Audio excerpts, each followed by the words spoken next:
everyone, Rockcape here, with my guide for all you last minute shoppers out there looking for ideas for your loved ones into their video games this Christmas. This is my second annual video on this subject, but as Christmas is still a week away from this moment that I'm talking right now, I figure anyone who couldn't be bothered with their shopping, aka me, although I've only just finished doing it, I spent a day on Saturday doing the whole thing for everybody. You may find this handy. We'll be looking at games that have been released this year and a few recommended gaming accessories to go with. So without further ado, let's get into the games. First and foremost, it's been a fantastic year for first-person shooters. Lots of big name, big budget shooters have been released, so we will be looking at those first. At the forefront of this is this one, Overwatch. You may have already heard of it as it's been voted by the public to be the Game of the Year for 2016 in the Game Awards. Overwatch is basically a hero-based arena first-person shooter. This means you have a choice of specific hero characters, all designed completely differently to each other, so once you've tried a few, it can be easy to find the one that suits your playstyle. There are a few different maps and game modes available, with weekly random ones thrown in as well as custom unique ones during annual holidays and events. The basic modes are designed around defender and attacker teams, where your skill and character will come into play. You can play offensively with a rocket launcher hero, but if your team is losing, Overwatch has the clever ploy where you can switch heroes mid-battle. So you could switch to a healing support character or someone built like a brick wall to take all of the hits. I could honestly go on and on about this game, but time is money, friend, as they say in Blizzard's other game. So I will say this, if your gamer friend hasn't played this, you need to get at them. The only negative point I have for this is it is multiplayer only, so if they're not very competitive players, it can get very frustrating being killed over and over. But then, practice does make perfect. So, okay, let's move on. Boom! The next recommendation totally goes to EA's attempt at a First World War game, Battlefield 1. Last year, I totally slated Star Wars Battlefront, as it was very beautiful, but had too much DLC going on about it. This year, with World War I as a setting, they've totally redeemed themselves. This game is again very gorgeous, with huge maps and plenty of tactical squad-based action. You can have a real blast playing this with friends, who chances are probably already have this game. The Battlefield series are known for their huge maps and 64-player battles. It makes it feel like it's a real war, especially when they use a variety of ground, air and sea vehicles, including, and I kid you not, this year has horses. You literally swing a sword on the back of a horse. I know, that's crazy, right? We've also added a single player campaign designed to make the player think, and it takes you through the eyes of several characters in different situations during the Great War. The only real downside to the game is that spawns can be pretty dodgy, to a point where your respawn can be in the middle of a battlefield and you just end up dying straight away. Also, when you think of World War I, you probably think bolt-action rifles, which I really love the idea of in a game. But here, there's probably a lot more machine gun fire than you'd have expected back in World War I.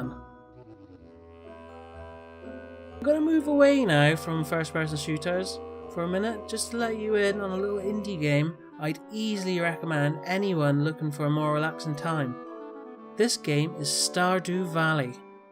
First released on Steam for PC, this game had such a huge response from critics and was in the top 10 sales on Steam for months, and of the 14th of December this year, it was released on Xbox One and PS4. Well, what's it all about, you ask? Well, from a distance, it just looks like a silly 2D game, but it is far from it. This is a single-player role-playing simulation game where the goal for your character is to build up a farm in a small town. You can grow crops or raise livestock, all the while meeting computer-controlled characters and forming relationships with them. You can also run errands for them and tasks, and even fall in love, get married, and then force them to work happily on your farm. This may be the cheapest game on my list, and it might not look all that fancy in 3D like the other games on this list, but that is where its charms lay. I also want to add that this was made by a single developer who clearly put a lot of love and attention into small details of his world and deserves the success that he gets. My next suggestion comes in the form of single player experience first-person shooters. We're going to start with Titanfall 2. This game's designed around giant robots.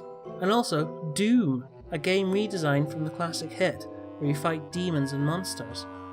Both of these games offer fun, beautiful single player experiences, and both of these games have decently fun multiplayer. But there is a downside. Neither of these games have such huge followings, so the multiplayer will likely go stale in the next year. So I can only suggest, if your gamer loved one is into their storylines and shooting stuff, that you should pick which they would rather duke it out as giant machines, or a guy who can chainsaw demonic creatures into little bits. Now, if your gaming loved one is a PS4 user, they'll need Uncharted 4 in their life if they haven't already. This game follows a protagonist much like the Tomb Raider games of old, only this is very much a cinematic experience with lots of fun, puzzles and action thrown in.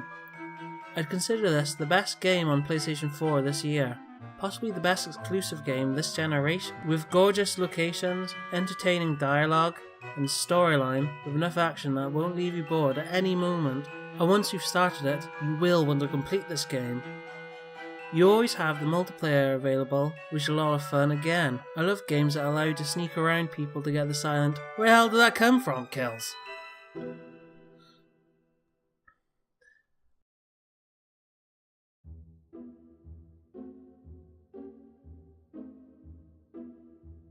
On the Xbox, on the other hand, we're looking at Forza Horizon 3. This is possibly the best racing game this generation, certainly the best this year. The only downside is it's only available on Xbox One and the Windows Store, which nobody uses. This game is huge. You expect most racing games' maps to be set in whichever race you're doing, but similar to previous versions, this has an open world element, and it is set in the beautiful Australia. The graphics on the cars are fantastic and the gameplay is polished. There is a 4-player co-op campaign if you have mates, with hundreds of cars to choose from once you've unlocked them all. With plenty of activities, you can bet any racing game lover will spend an absolute long time in this world. For PC exclusive games, we're looking at Total War Warhammer. This holds a special place in my heart, as I grew up playing the Total War games. When I first started looking up this game, it was when I had my accident, so I spent a lot of time following the Twitch streams and keeping up to date with news. When it released, it felt like heaven. Total War Warhammer is a game of 2 games. You build armies on an overview of the world, where you can decide to attack and capture towns, or trade and make peace with the multitude of races that inhabit the world. The second side of the game is the battle itself. This is done in real time, where you control an army of hundreds of troops, and you send them out in specific squads such as swordmen or archers, where you can use different tactics to defeat your enemy. I mentioned different races, as there are humans, dwarfs, orcs, and the undead vampires in the base game, with several races, including the Wood Elves, available to purchase as DLC. This is probably the only downside, as the DLC can get quite costly, but you can play against the DLC races, as they'll just be controlled by the AI on the map, even if you don't have the DLC itself. When I play this, I get completely sucked in. I just love playing using giants and trolls and the dwarfs that throw bombs. There's just so much variety to the units. If your loved one loves their strategy games, or the Warhammer world, this is the game to get. So that's it for my game suggestions. Next we move on to accessories. Last year I mentioned monitors, headphones, controllers, so this year I want to add chairs to the mix. If you're looking for an all-purpose chair for gaming, office work, just for sitting in, I completely suggest you use the Marcus from IKEA. It may not look much, but this chair is incredibly comfortable. It has lasted me about 3 years so far, and for its price, it is excellent. I mean, look how far back I can go. You go, oh, check this angle out, baby. Yeah, I thought so. When people first sit in this chair, they think they're going to fall backwards. It's great. I also want to bring up Loot Crate, if you've ever heard of it. It's getting massively popular. Basically, you pay monthly for these guys to send a box of goodies to your door. Each month is themed. You can have horror-related stuff or sci-fi. They also have this gaming Loot Crate here, which will include figurines, t-shirts, badges, posters, and you just get one every month. It's a fantastic idea, but it can be quite costly monthly. My final suggestion to you is vouchers, because you can never go wrong with vouchers. On PC, you want to be looking out for Steam voucher codes, which you can pick up in any store. The same with PlayStation Network codes, you can pick them up in any store, and Xbox Live codes, you can pick them up. You'll see voucher codes, and they'll be there, I promise. So you could pick them up from Asda during your weekly shop as you're getting your turkey, if you get it from Asda. My only warning to you is to not bother with virtual reality stuff just yet, as there aren't really enough real games out for it. So far it's just expensive gimmicks and tech demos, trying to show off whatever engine that they're working on. But that's it. That's everything for this year from me. Hopefully I've released this video before Christmas and that somebody's actually watched it.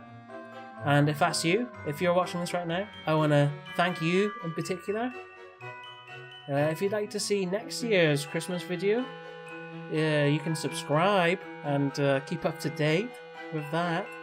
And if you want to see last year's one, it'll have 2015 in it. It was pretty good. My cats are attacking my Christmas tree right now. So that's it for me. Stick around, there'll be competitions and cake if I get a bunch more subscribers than I do now. Thank you for watching. Goodbye.